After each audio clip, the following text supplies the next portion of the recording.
નરકેસરી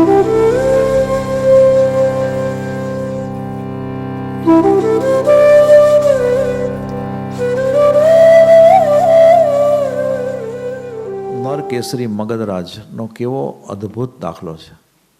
એની કથા કે જે મગધરાજ કે જે કેટલા મોટા સામ્રાજ્યના ધણી હતા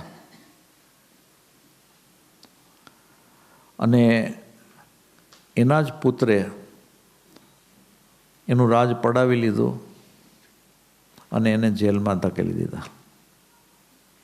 પણ એ મગધરાજ શ્રેણિક રાજા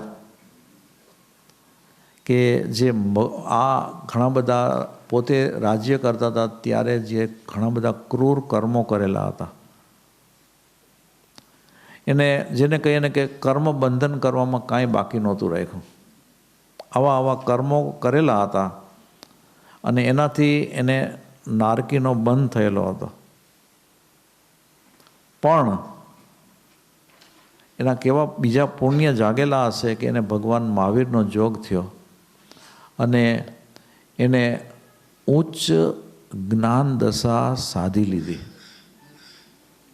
ઉચ્ચ જ્ઞાન દશા, ક્ષાયક શમકીતી હતા. પણ એના જ પુત્રે એને જ એના રાજ્ય સિંહાસન ઉપરથી જ ઉઠાવી, બાંધી, બેડી પહેરાવી અને જેલમાં ધકેલી દીધો. અને દરરોજ એને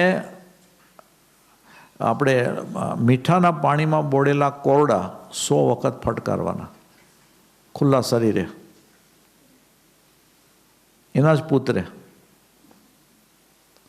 જરા પણ રોષ નહીં, આટલું દુઃખ સહન કરતો હતો. એમાં પોતે પોતાના જ કર્મનો દોષ આપતો ગયો, કેમ કે એ સમકીતી જીવ હતો.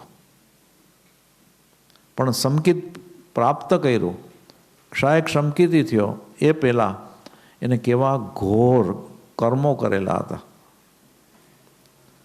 અને સમકિત પ્રાપ્ત થયું તો એ કર્મો જે ઉદયમાં આવતા હતા, આવા ભયંકર કર્મો સમભાવે વેચતા હતા, આનંદથી વેચતા હતા. આનંદથી એટલા માટે કે પોતાના જીવને જ કહશે કે લે, તે આવા કર્મો કર્યા ને તો તું ભોગવ, તે આવા કર્મ કર્યા ને તો તું ભોગવ. અને એને કોરડા મારનારને એ ઉપકારી માનતા કે તે મને આટલું સહન કરવાની શક્તિ આપી. આવા શ્રેણીક રાજા કે શું કોરડા મારનારને કહે છે કે તું જે મને દુઃખ આપે છે ને, પણ હું નરકમાં જઈશ ત્યારે તો આનાથી કેટલું હું દુઃખ ભોગવવાનો છું. તો તું જે દુઃખ આપે છે એ તો કેવું છે, કંઈ જ નથી. આમ કોરડા મારનારને કહે છે શ્રેણીક રાજા.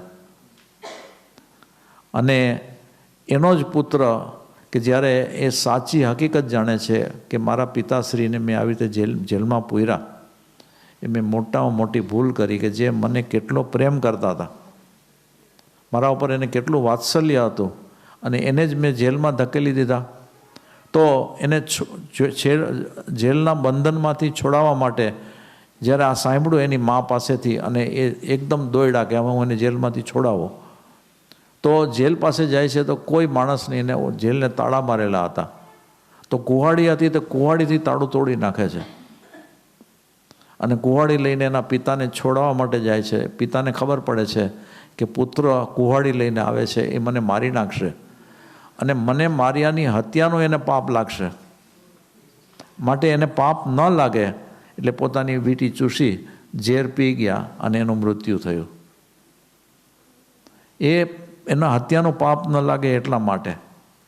આ કર્મની ગતિ છે કે ક્યાં રાજા હતો અને કેવા કર્મ કર્યા અને કેવો કર્મનું બંધન કે એને નરકમાં જવાનું.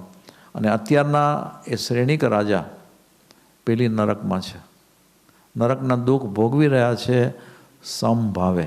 કેમ? તો કે એ સમ્યક દર્શન એને પ્રગટ કરેલું હતું અને એ સમ્યક દર્શન પાછું ક્ષાયિક ભાવમાં થઈ ગયું હતું. તો એ જેને કહીએ ને કે સમભાવે એ બધા દુઃખ ભોગવી શકે છે. પણ આ અંદર ચાલતી પ્રક્રિયા, આંતરિક પ્રક્રિયા કે જેનો આપણને અત્યાર સુધી તો એનો અભ્યાસ ન કર્યો હોય તો ખ્યાલ પણ ના આવે, પણ આપણે હવે સમ્યક દર્શનની પ્રાપ્તિ કરવી છે. તો આ બધું જાણી અને આપણી અંદર પણ આંતરિક રીતે જે ખોટું થતું હતું, આપણને બંધન કરતા થતું હતું, એનાથી આપણી જાતને તો આપણે મુક્ત કરાવીએ જ છૂટકો છે ને.